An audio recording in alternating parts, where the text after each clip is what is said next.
สบายดีท่านผู้ชมที่เคารพขอต้อนรับเข้าสู่รายการเจาะข่าวเด่นประเด็นข่าวฮ้อนกับรัฐไพวันสประเสริฐพร้อมด้วยอรดีธนุศิลป์ซึ่งรายการของพวกเขาจะนำเอาเหตุบ้านการเมืองบอกว่าจะอยู่ทางหนังสือพิมพ์และก็ทางโซเชียลเน็ตเวิร์กมารายงานให้กับท่านผู้ชมได้รับชมกันจะพบกันในมื้อนี้ก็เป็นวันที่3ตุลาปี2016กันแล้วเนาะยังอีก4มื้อเท่านั้นก็เป็นมื้อเฉลิมฉลองวันครูแห่งชาติเนาะซึ่งให้บรรดาน้องๆนักศึกษานี่ก็มีความดีใจ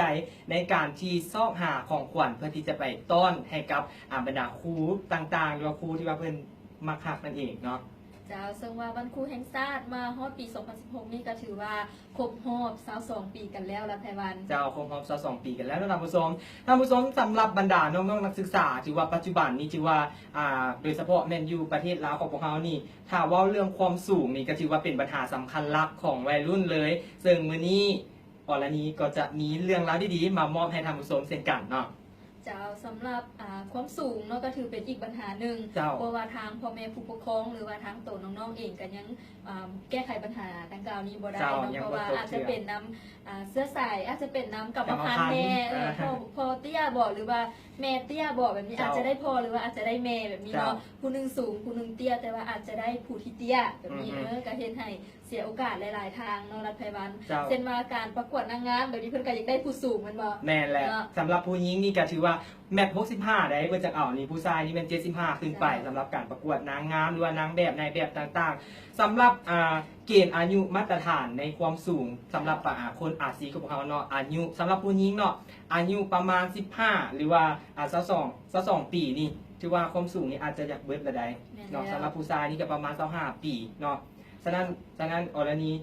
ว่าจังไหนกับความสูงเจ้าก็คือเฮามีทั้งรายการเจ้าเขาเรียนประเด็นข่าวฮ้อนของพวกเฮาเนาะก็ถือว่ามีผลิตภัณฑ์ดีๆเกี่ยวกับเป็นอาหารเสริมเพิ่มความสูงและก็บำรุงกระดูกไปพร้อมเนาะสำหรับอาหารเสริมแคลลิสตาเนาะเป็นอาหารเสริมที่ว่าสามารถกินได้ตั้งแต่อายุ15หา35ปีเนาะ15หา35ปีแม่สามารถเพิ่มความสูงได้หลังจาก36ปีขึ้นไปแม่จะเป็นช่วยบำรุงกระดูกเป็นการบำรุงกระดูกเนาะก็ถือว่า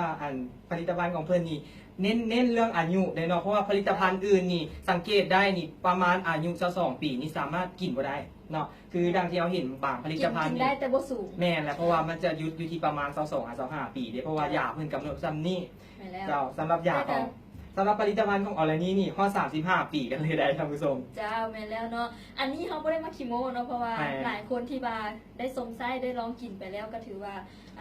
ความสูงมันก็เพิ่มขึ้นอีหลีเนาะซึ่งเขาก็มีรีวิวหลากหลายกันเลยไว้ให้เบิ่งเจ้าสำหรับท่านใดเนาะที่ว่าสนใจอยากจะได้ผลิตภัณฑ์อาหารเสริมเพิ่มความสูงและบำรุงกระดูกแคลลิสตาแม่สามารถติดต่อสั่งซื้อได้โดยตรงเลยเนาะหรือว่าอยากจะสมัครตัวแทนจำหน่ายก็ได้เนาะรายได้ดีกำไรงามขายเก่งให้ได้เงินหลายเจ้าถ้าว่าท่านใดสนใจก็สามารถติดต่อมาได้อยู่ที่เบอร์02077123445และก็หมายเลข0305005931และนอกจากนั้นก็มีแพนเพจของเพิ่นเนาะก็คือแพนเพจONP เนาะและเครื่องหมายสัญลักษณ์ NP สอบขายเครื่องออนไลน์เนาะสามารถกดเข้าไปเบิ่งกันได้เลยสมว่าบเฉพาะแต่อาหารเสริมได้กันยังมีอีกหลากหลายสินค้าว่าจะเป็นเกิบกระเป๋ามงแบบนี้มักแบบใดอยากได้แบบใดก็สามารถส่งรูปมาสอบถามกันได้เจ้าสำหรับราคาดิออร์นี้เป็นยังไงราคาผลิตภัณฑ์